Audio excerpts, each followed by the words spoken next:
Want me Hello, to start? everybody. Thank you for joining today. We have Rhonda Wilkins presenting on family dynamics and dementia-related care planning. She's a care manager for seniors and has been working directly with seniors in the care space for the last 20 years. So she's pretty much an expert at the topic in which she's presenting on today. If you do have any questions as the presentation progresses, feel free to use the Q&A feature or the chat feature below to ask any questions that you may have. I'll be monitoring it. And then towards the end of the presentation, we'll go over any questions that anybody may have. And I will let Rhonda go ahead and take it away from here. Well, hi, thank you for inviting me and good afternoon. Obviously, as my picture shows, my cover picture here, this is a long journey. And I certainly want to help as many people through it as I can. So we'll talk a little bit about navigating relationships and roles and responsibilities. Let me forward. Um, a little bit more about myself. So I am a dementia expert. I've earned my certified dementia practitioner, and I actually teach Alzheimer's and dementia classes, such as this one. Um, I've been in health and human services now for 35 years, 20 of them direct senior care, having cared for more than, honestly, 500 families throughout Southern California. I have seen the gamut from all siblings getting along to I was honestly in court last week and saw somebody lose custody, power of attorney for health when people can't get along and not everybody plays nice in the sandbox and everything in between. So um, let me let me take you a little bit on this journey. As a professional care manager, I do coach families. It is often when I take on a new client, it generally comes at me in a crisis situation, and I can help. Um, Kind of the role of a care manager before we get started. If you're not sure if you need a care manager or when to get a care manager, obviously, as I said, it's often comes in a crisis. I like to share that I often feel like I'm Dave Roberts of the LA Dodgers, where I'm your team manager or a care manager, whoever you would partner with is your team manager. And we have a deep Rolodex. We recruit all the best players. We help decide what the lineup looks like. We decide what bases they should play. But you guys, you are still the team owner. So we are partners. I'm your manager. So that's just one way of looking at it. And if you have any questions, just please put them in the chat box and we'll answer as we go. So some of the objectives for today is to understand how family dynamics can often influence dementia care planning. We're going to look at some of the common challenges and conflicts. Maybe we will explore some strategies for effective communication and collaboration and empower families to create an inclusive, person-centered care. So whether you're a caregiver or a professional or someone supporting a loved one, I hope that today you get some insights and some tools that are effective for you. So let's talk for a moment about why family dynamics matter. So you now got a loved one with a dementia, and there are honestly 100 dementias, dementia being the umbrella. There's about 9 or 10 that we often talk about. Alzheimer's is the largest percentage of them. It is about 60% of the dementias. And honestly, depending on what part of the brain is affected, this is a cognitive disease, kind of sets you on your journey and on your path of whether or not you might be witnessing behaviors.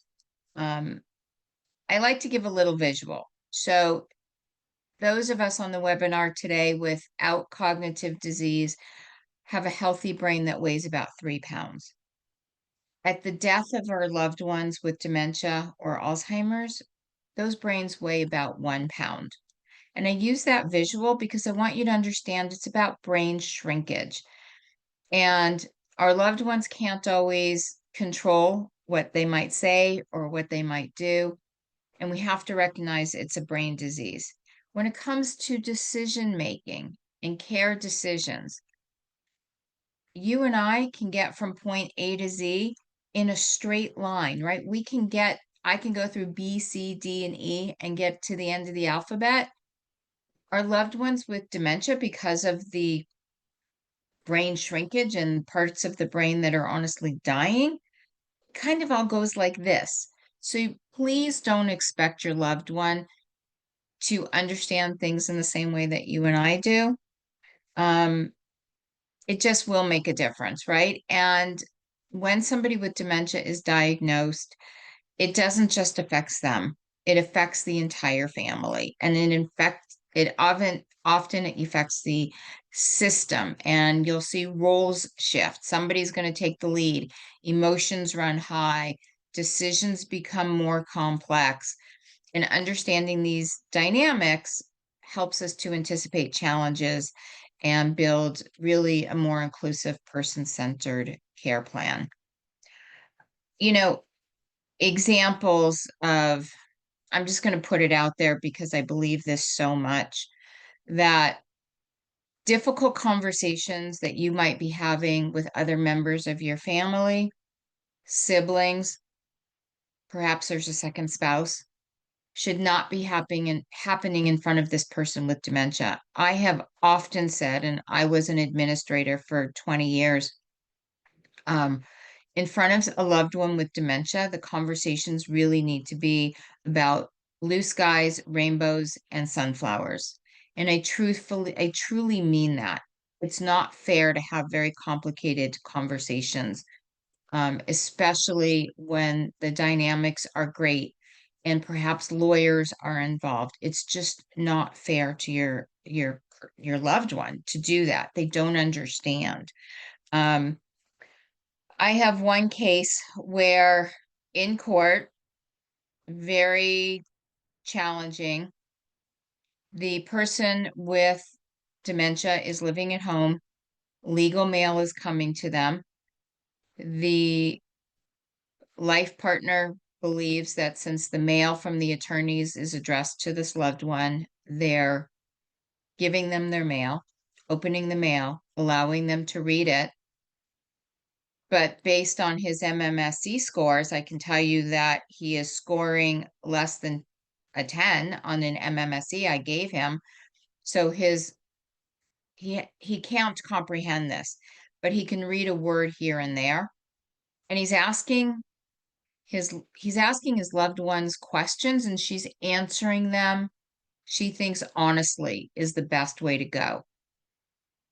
And it's honestly doing more damage. So again, we want to look at, who's got care decisions, what role everybody plays, what's the family history, and what's the experience. And these family dynamics actually matter. Um, they really do. So generally, everybody in the family is going to fall into some sort of an informal role. Um, the primary caregiver could be a spouse, an adult child, somebody who provides daily support. It can be the decision maker, who holds the legal authority for making decisions. Hopefully, before your loved one had disease, all of your papers were in order. If, it makes it a lot easier. There is a designated POA for legal, POA for health. Sometimes it's the same, sometimes it's not. But these people have a lead for a reason, and they ultimately are the decision maker. I have a client where second marriage, 50-year second marriage, true love affair. A lawyer's son from the husband doesn't agree with the lawyer's son from the mother, the wife, and there's bickering going on. Um, but the truth is, in this case, the wife of 50 years is the POA, and we're going to follow really what she wants. Um, Supportive members, honestly, if you're a daughter-in-law, son-in-law, a cousin of, a friend of, you need to offer, be supportive, offer emotional and financial, some logical help. You know, roles are going to evolve over time. They're going to change. Um, and you're a distant relative, you know, you might be less involved, but you might have opinions and concerns. I just want you to really be careful how you address the person who's actually in the throes of all of this. But there are different players um, in all of our scenarios. Where do we see the sources of conflict? They're normal. Families disagree. They disagree on what's best. Um, when we're balancing safety, when we're balancing independence, when we're balancing quality of life, and when we're balancing quality of life, especially when it's spouse on spouse, we really need to look at the healthier or surviving spouse. While we are in an era of hope, and I'm on the board of the Alzheimer's Association, and we've got some really great therapies coming forward, it's for very early on. It's for those very early on. People with mid and late stage disease, it it's a terminal disease. I wish it wasn't, but it is. And so when we're looking at spouses, taking care of spouses, let me just give you some numbers. 75% of the time, the healthier spouse will see a huge decline in their own health. And honestly, 25% of the time, we know that that surviving spouse may actually die first. That was part of my family history. I lost two grandparents weeks apart because the healthier spouse, till death do we part, decided to try and take it all on their own and had a major cardiac arrest before the person with Alzheimer's. And so part of why I entered this field many years ago was I never wanted to see two people die from one disease. It's just not fair. So a lot of times there's differing views, but in my world, we also look at the safety, the independence, the life of the surviving spouse. So the conflict's going to come. Should they go home? Should they go to a board and care? Where are they going to be best cared for? Should it be a large assisted living? What memory care is, what are the options, right? And then unequal caregiving burden.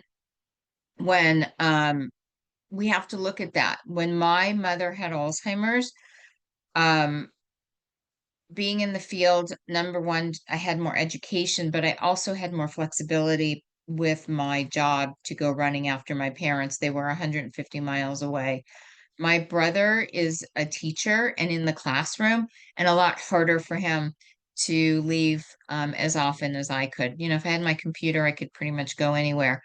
Um, and so I took the heavier caregiver burden. I'm very lucky. My brother and I get along and love each other, and we're on the same team. But a lot of times you'll see that there's resentment from the person who's carrying the heavier load. Um, if that's you, I hope your spouses, I hope other people in your family offer you respite. Please take care of yourself. Family tensions often surface when the burdens are uneven. Um, if there's historical family tensions, these tend to resurface. Um, a lack of communication or transparency often happens, and there's often financial disagreements. 24/7 care at home versus moving somebody into a senior care environment. There's right and wrong to both. Oftentimes it's a financial disagreement. It is a lot more costly to keep somebody at home with care. than in assisted living. There's great things that happen in assisted livings, and oftentimes it is the right decision. Um, but you're going to see, some of these issues just spike up again, and especially dollars and cents. I hear it all the time. I don't want mom or dad to spend their money because they want it left for inheritance. This always comes up. So we need to acknowledge the issues. A lot of what I do, like I said, is family counseling. So let's look at a real case study, and let's maybe talk about it. Or I know if you guys can just add some thoughts to the chat, we can read through them. 3 adult children who disagree um, on whether or not mom should move into memory care. One lives nearby and provides the care. Another wants to preserve independence. And the third is uninvolved, but all of a sudden has an opinion. How should we approach this situation? Anybody want to add some thoughts to the chat? I'll be looking for them. As we get feedback from the participants, would you mind explaining what the abbreviation MMSE stands for? Oh, the mini mental exam. It's a 30-point exam that is just really a top level exam of somebody's cognitive ability. And the scale is different. 25 out of 30 generally means mild cognitive impairment. And as you get lower, anybody under like a 20 really only has an 8th grade education left. It is, again, a brain disease. Your brain is dying. We ask questions like, are you oriented to time and place? Do you know what today's date is? Do you know what year it is? Do you know where you're living? Then we ask questions like, I'm going to give you the names of 3 items. Can you say them back? Then I'm going to say, well, hold on to those 3 items because I'm going to re-ask that in a few minutes. And depending on where somebody is in the disease, 5 minutes later, they might not be able to answer that question. We want to see if they can count backwards by 7 from 100, or spell the word world backwards. We ask questions if they can write complete sentences. We ask questions, or if they can draw, if they can follow directions. So I'll write on a piece of paper, close your eyes, and ask somebody to read this and then do what I say. Close your eyes. So it's a quick, it's not a full cognitive exam. It's used throughout the industry to kind of give us a first kind of look at where somebody is and what we might expect. And then I have two questions here. Yeah. Adrian, an anonymous person, is asking what a POA is.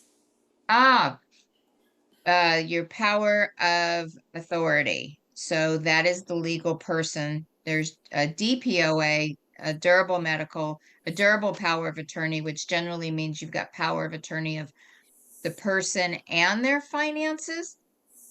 And a lot of times it's power of attorney for health. And then maybe somebody else has power of attorney for financial. And then at that point, you hope everybody gets along. Um,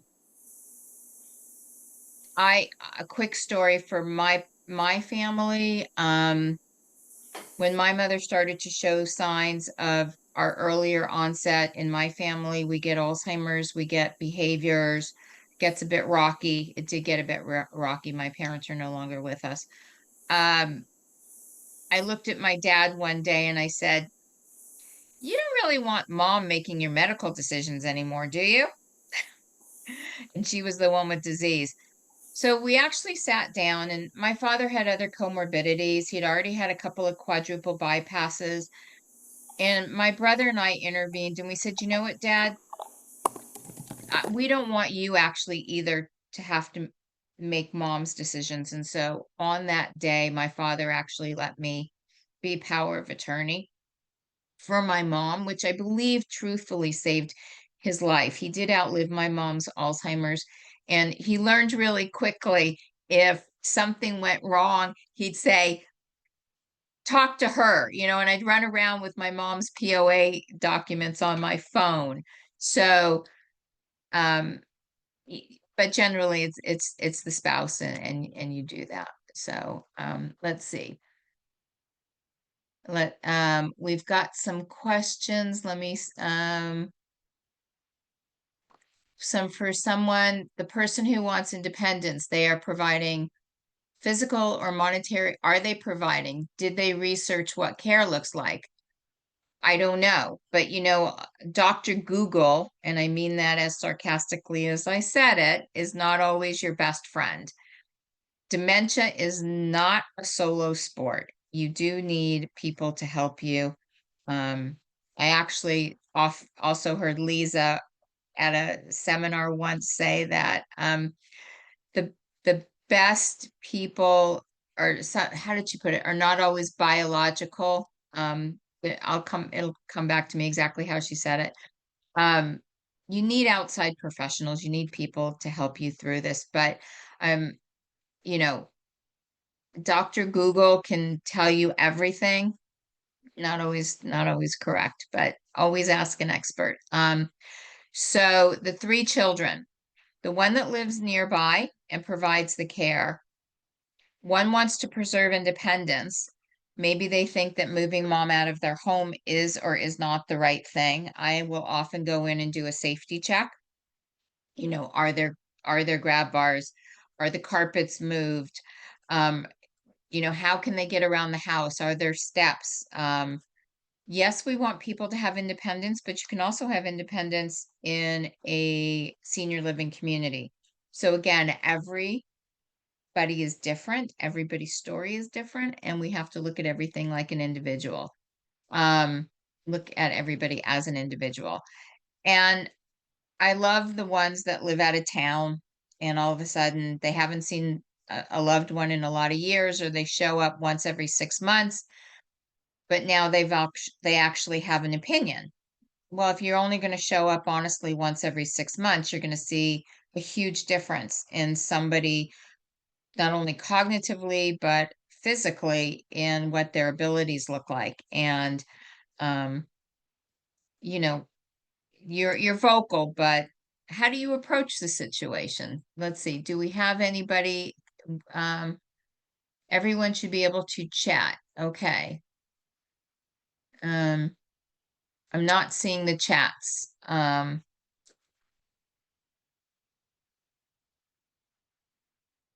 Okay, I'm gonna go ahead and just move on. This actually is a real case scenario that I deal with. Like I said, I've been in court, unfortunately more than once, as the care manager, giving my opinion on whether or not somebody is safe in any given situation. So, what are some of the communication strategies that we want to look at?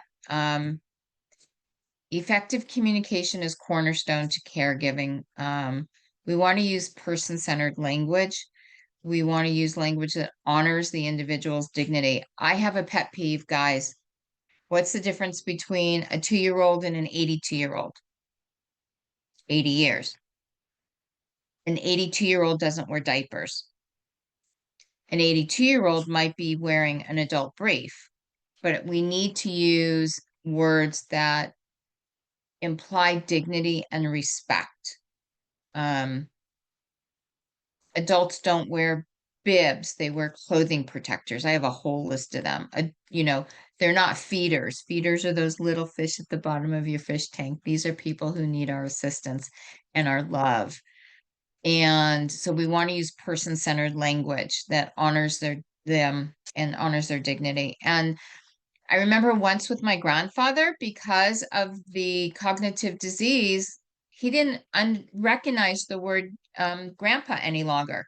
In fact, he thought when I walked in at one point, because I do look like my mom, he looked at me and he said, "Hi, Marilyn, how are Arnie and the kids?" And I just honestly, I didn't correct him. I, I, I didn't. I just said, they're fine, Dad. Thank you. Um, but when he wasn't listening actively to the nurses to get his best attention, I did use his first name and I said, Irving, your nurses are here to speak with you. Or you might say Mr. Miller, depending on what your relationship is. Again, um, dignity. You want to schedule regular family meetings. I often will get on a family Zoom with families, listen to them. I want to validate everybody's feelings.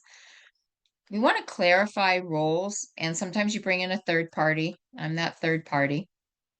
Um, because sometimes those conversations are really hard. They're not easy. Um, this is not an easy, this is not an easy disease, guys, but um effective communications, showing someone dignity, um again, let's use proper words. Let's not talk behind them if most people can still hear, um, especially if they have their hearing aids on. Um, it's important to use correct communication. We also, when we talk about some of the challenges and the barriers, there are cultural and generational considerations. There are beliefs about aging and caregiving and dementia that vary across cultures. There are many cultures that keep a loved one home and the family figures it out, and the family are the caregivers. There are generational differences in decision making, and we need to respect the values of everybody while promoting the best practices. Um, I wish we had some Q&A, but we want to respect, again, we want to respect their differences. Everybody's communication style is different. You might get somebody that retreats, you might get a bully in the family, someone that's going to talk down to you. Again, having somebody in the middle um, can help. There are many tools for collaborative planning. There are hopefully we've all made our advanced directives and our care preferences known. We want to share calendars and task lists. The best thing you can do is offer to help and really help somebody who's a caregiver, give them respite. If you need to, you get a mediation and you get family counseling, and you can get professional assessments and recommendations. Um, Shared calendars is huge when everybody can take a doctor's appointment, take a role.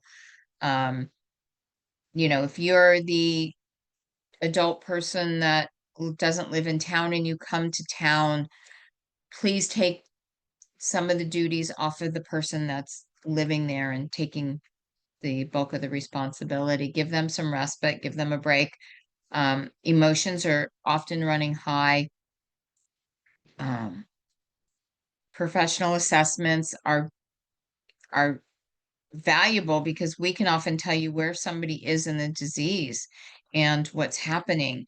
Um, and especially if you're dealing with behaviors, there's different ways to handle different behaviors. And I do behavioral training all the time. I'm happy to answer questions on that if anybody has. Oh, Rhonda, there was Yeah. a question submitted by Marilyn asking, what do you do when the doctor will not listen to me as the full-time caregiver? We do not have family. In what way is the doctor not listening to you? Because you might need another doctor. Honestly, you might need a geriatrician or a geriatric psychologist, psychiatrist. There are people who are more experts in dementia and Alzheimer's. You might need a new doctor. If they're not trained in dementia, I would honestly suggest a new doctor if they're not listening to you. I'm not sure exactly how they're not listening to you, If you want to add some flavor to that, I might be able to answer. Um, I'll let you look, know with if she responds with any. okay, yeah. I mean, look, as caregivers, you guys are taking the heaviest load. Um, I've done that. I've seen people do that. I can tell you that we're looking at, let me throw this statistic at you, which just came out this year, that Harvard Business Review said that for the first time, we have more adults working who are caring for aging parents and are taking time off for aging parents than are taking time off for young children under 6, right? It used to be, oh, my kid's got a doctor's appointment. Oh, I'm calling off, or I've got to go home. They just called me from school. My kid's running a fever. Now, more times than not, and I see a lot of people in the sandwich generation, but it's the generation of, oh, I've got to go chase after mom or dad. Something just happened. They have a doctor's appointment. There might have been a fall. Something might have happened. That number is staggering what we're seeing. So we want to recognize that you caregivers are carrying the heaviest load, whether you are just the spouse or the adult child coordinating everything and trying to still have your own life and work, or you're actually in the house. We actually have seen statistics of people honestly retiring early because of dementia. They just can't do it all. Um, or going from full-time to part-time. That's happening more and more, right? So we want to recognize the burnout. We want to recognize the stress. Like I said, we know what this does to your health. Do you need support? Do you need validation? Do you need access to resources? We want to encourage respite care. That means somebody else is going to come in and let the caregiver go get a manicure, go away for a night. We're going to put care in the house. Or we're going to bring somebody else in. Um, we want to recognize their contributions and we want to say thank you. Another question came in. Any Yeah. strategies for when immediate family does not participate at all? An example is adult children not supporting the parent with dementia. Okay. Is there another, is there a spouse in the house that they're just relying on, or is it sitting on one adult child's hands? Because at that point, if nobody is truthfully coming in to support, I can help layer the support, but I'm going to tell you, we're going to layer the support with adult daycare services, agency coming in, additional help coming in, because that's what everybody needs. So if people aren't stepping up to the plate, we can help with resources. Anyone who's a care manager can. And we've got to find the ways to do it. You guys, you can't take it on by yourself. You can't do this alone. There are support groups, and we'll talk about that in just a moment. And just say thank you. Please acknowledge. This is tough. This is really tough. We want to empower families to be informed. Dr. Google is honestly not always your best resource. Um, there are support groups and education programs for dementia, progression of dementia, um, encourage proactive planning before crisis hits. Obviously, we need to foster empathy and shared responsibility, collaborate the small wins, celebrate the small wins, and the victories and the moments of joy. Um, Somebody with dementia does honestly go in and out, right? There are good days and bad days. And there are days when someone will say, oh my God, they recognized me. They knew I was there. It was great. And then on other days, they don't know who you are. And that's common on, honestly. So where are some of your best connections? Let me just, um, obviously we've got the Alzheimer's Association. We have Lisa's Care Connection, our host for today. We hope that you guys are all connected to their really great resources. There's an organization called Caregiver Alliance. There are local aging services and support groups out there. There are plenty of books. Probably the Bible of the industry is the 36-hour day, creating moments of joy. There are professional resources out there. We want you to take advantage of them. Some final thoughts. Family dynamics are complex, but you can navigate them, right? The key is open communication and a shared goal. And the shared goal has to be this person with cognitive disease. This is the shared goal. It's not about who's going to get more, who gets to say. It's about this one human being. Um, and we can all create we can create a compassionate care plan. Um, we need to communicate with empathy. We need to talk about shared goals. Um, it can be done. I've I've navigated many conversations. I promise you, as difficult as it is, um, it can be done. And I would love to hear if people have any questions, shared experiences, anything that they took away today that they want to talk about.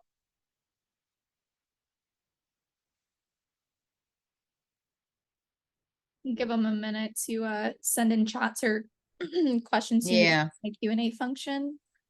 Um, but I really liked the way that you described a care manager as kind of like the manager of a baseball team and getting all the major players and components together. But at the end of the day, the family is still the like franchise owner. Owner.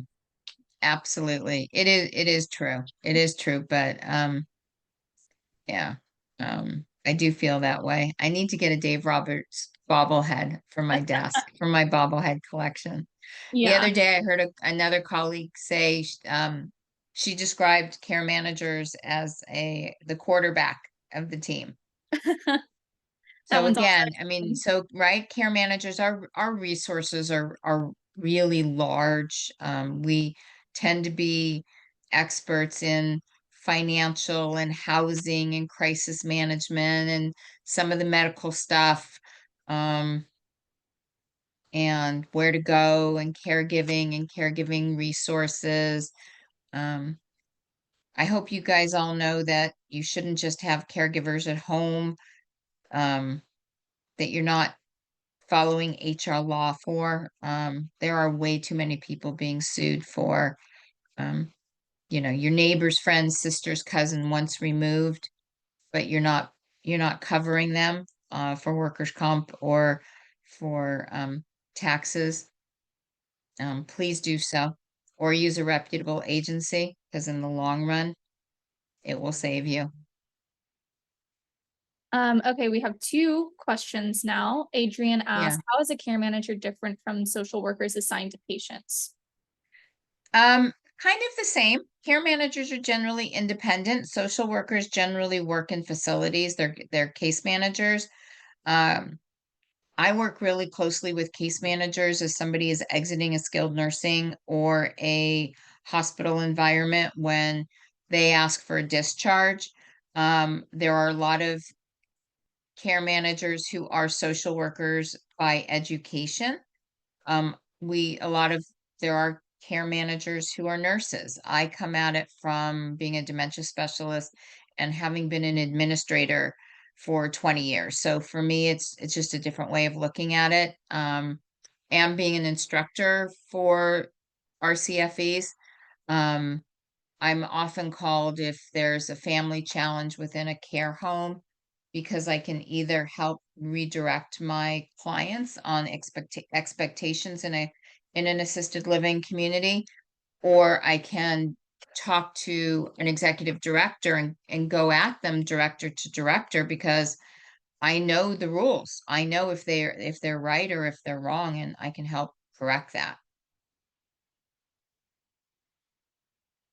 Um, Another question that we got uh, anonymous is what is one thing that you wish all caregivers knew early on? to reach out for help there, to get the support. Hi, Teresa. I see one of my colleagues has chimed in. She's one of the support group leaders. You're in great hands if Teresa's your leader. Um, get help. Dementia is not a solo sport, and I mean that from the bottom of my heart. Um, there's two resources out there, whether it's Lisa's Place or the Alzheimer's Association or care managers. Get help before it becomes a crisis if you have questions. Honestly, most of us who are attached to our parents are with them a lot, or our spouses. We kind of see it coming, unfortunately. We see it going from they can't find their car keys to they got lost driving, or they don't know who somebody is. So ask for help first. How do you motivate the person to go to a doctor's appointment? So this is where coaching comes in handy. I don't ask somebody if they want to go to a doctor's appointment. Um, I tell them, oh, I have a doctor's appointment and come with me. We're going to take a car ride. And I might tell the doctor ahead of time that I'm coming in with the little fiblet. I teach the art of the fiblets. That's a whole other class we could have another time.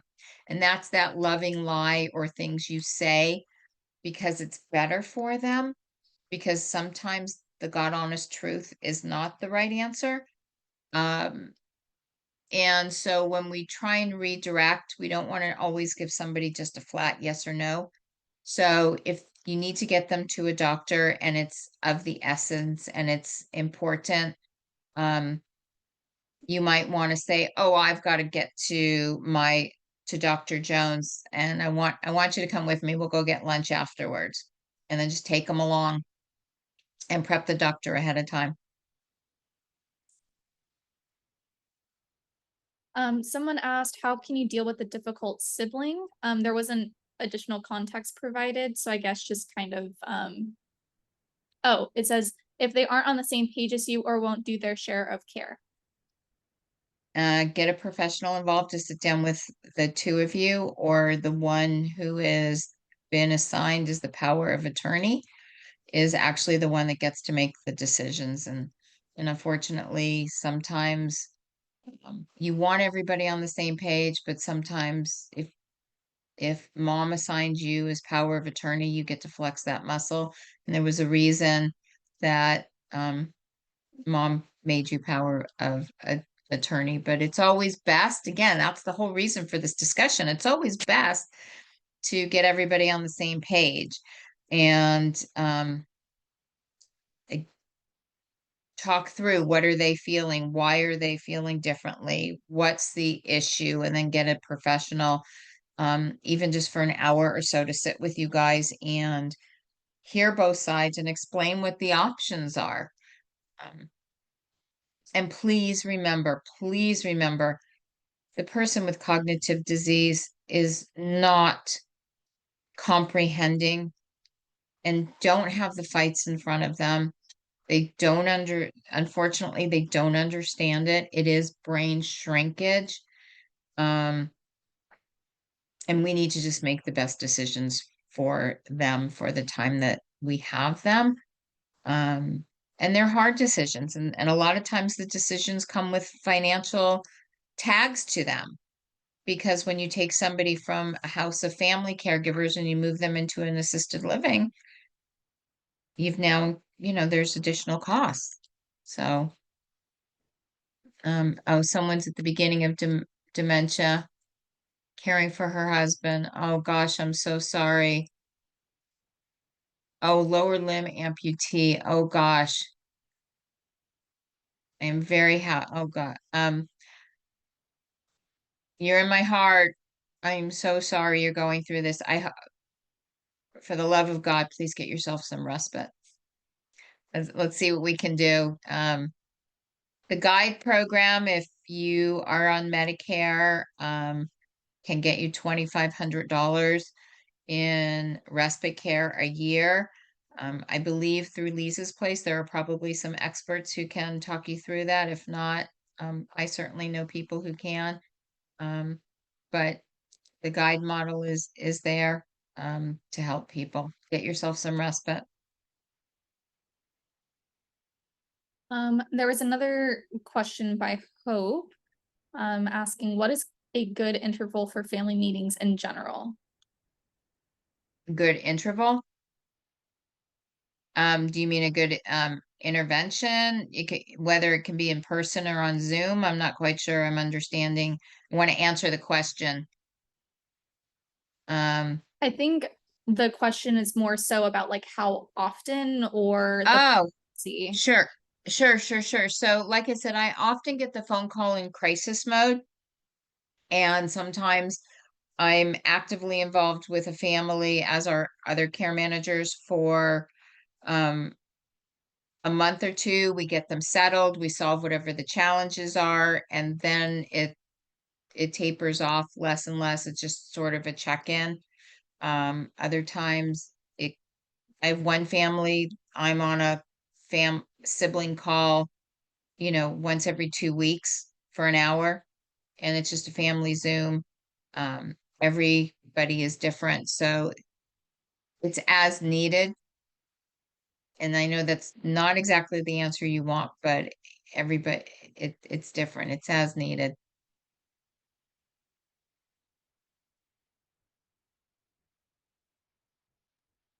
Um, I think this might be helpful as well to touch on.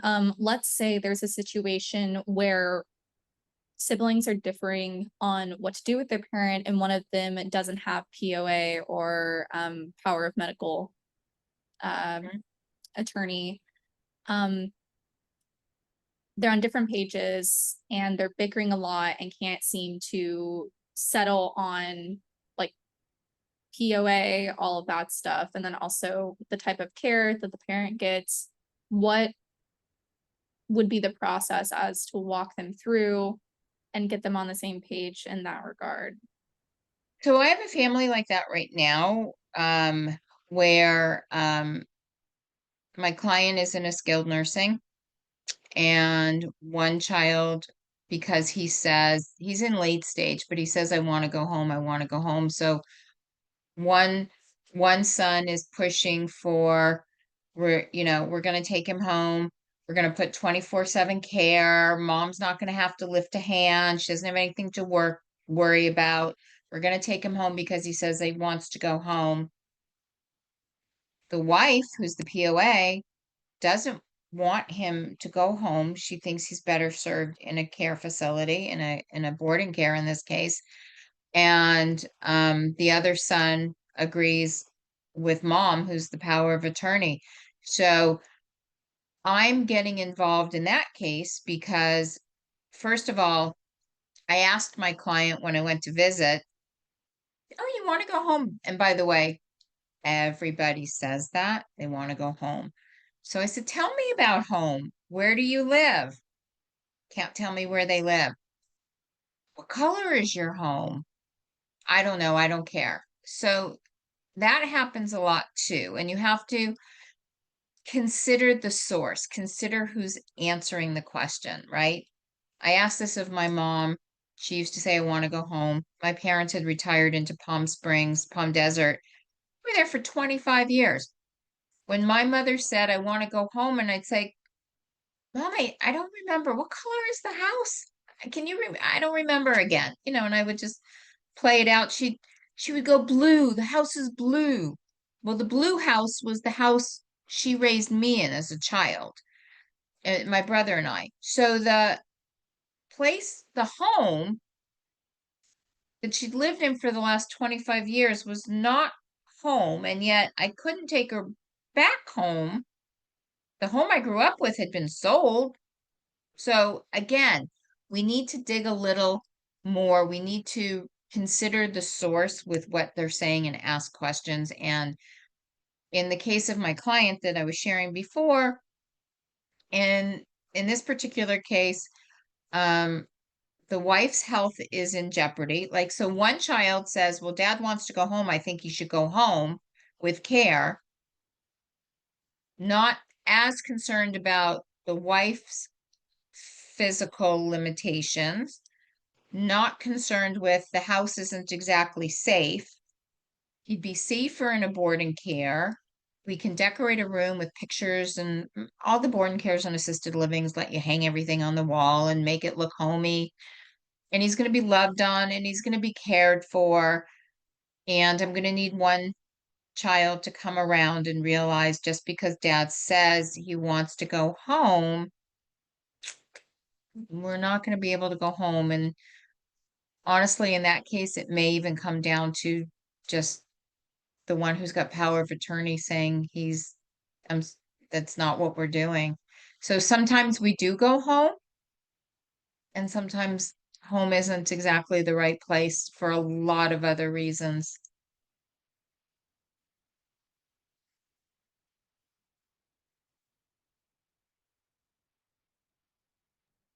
Thank you for answering that. I know that that's a fairly common issue with some families we deal with, especially those that are adult children, helping out their surviving parents, or um, both parents have medical issues and need Mhm.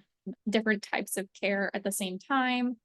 Um, Right. so thank you for And if there's sharing. behaviors, there's a lot of dementias that come with combative behaviors, which Mhm. was my personal case. Unfortunately, I say this all the time. I mean, my mother was not the same mother once she got disease. Adult Protective Services got involved in my family's life because at 115 pounds, when she got agitated, full adrenaline, she would have hurt my father. I had to separate them. So it's not always easy. So again, depending on everybody's different, depending on the type of dementia, the part of the brain that's affected, the behaviors that come that don't come. If you're widowed, if you're living alone, if who's living with you, there's so many different pieces that go into giving an answer. It's really got to be personalized. And then Teresa asked if you would mind staying on for the next couple minutes to do a re-intro slash like elevator pitch of what you do as a care manager, because Teresa's Absolutely. support group is coming in. Okay. Um, Absolutely.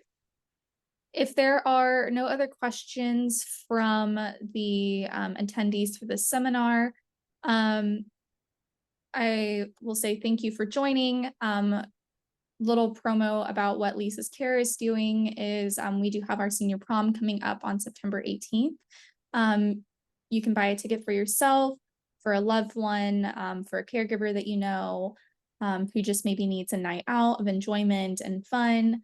You can also donate through our Send a Senior program if you're unable to attend or are out of the state. That those tickets go to those who do not have the financial means to buy themselves a ticket for prom, but are just as deserving to go. Um, Trying to Oh, think. can I just say I want to give Lisa credit for what she said because I just remembered it. That Absolutely. sometimes the logical person is to care for your loved one is not the biological one. That is Mhm. what she said, and I have requoted that a few times.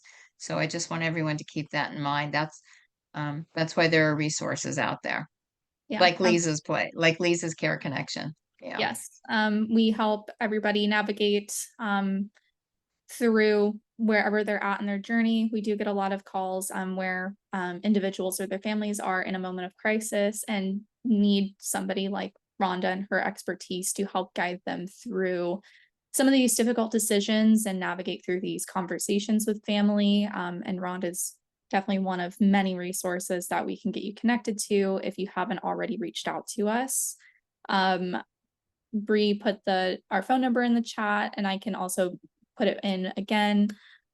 But I will say, if you weren't able to watch the entire presentation and came in maybe a couple minutes late, we are going to have this uploaded on our YouTube channel, so that you can refer back to it later on if needed. And also the slides and everything like that will be attached to the video as well. That's all I have to share. Rhonda, I will let you go ahead and do the quick intro for Teresa's group, and then we can all hop off. Okay. Hi, well, welcome. Hello, Teresa's group. You're in great hands. So I often share that a geriatric care manager, I often think of myself sort of as your Dave Roberts is how I share. So Dave Roberts is the manager of the Dodgers, right? So a care manager's role is to recruit and build the best team and decide really what placement, what base you play, what batting order you play, but you are still the owner. So a geriatric care manager is generally an expert in some of the legal challenges that you might be facing. They are family coaches in times of crisis. They know caregiving services. They know fiduciaries, conservators, other legal resources you might know. They understand housing. Um, there's a whole gamut of things that we advise on. They know doctors. There was a doctor question in today's seminar about if your doctor's not listening to you. We've got a deep Rolodex of who the best doctors to deal with dementia and cognitive disease are. And so that's generally what we do. And we're all happy to help. Teresa, was that what you needed? Aw, thank you. All right, go to your support group. I look forward to seeing you guys soon. I will see you at prom. All right, talk to you soon. Thank you, everybody, Bye. for joining, and I will reach out with the link to the YouTube video here shortly. All right, thank you again, Rhonda, for Bye-bye. the time and sharing. So, all My right, pleasure. Bye-bye. bye, everybody.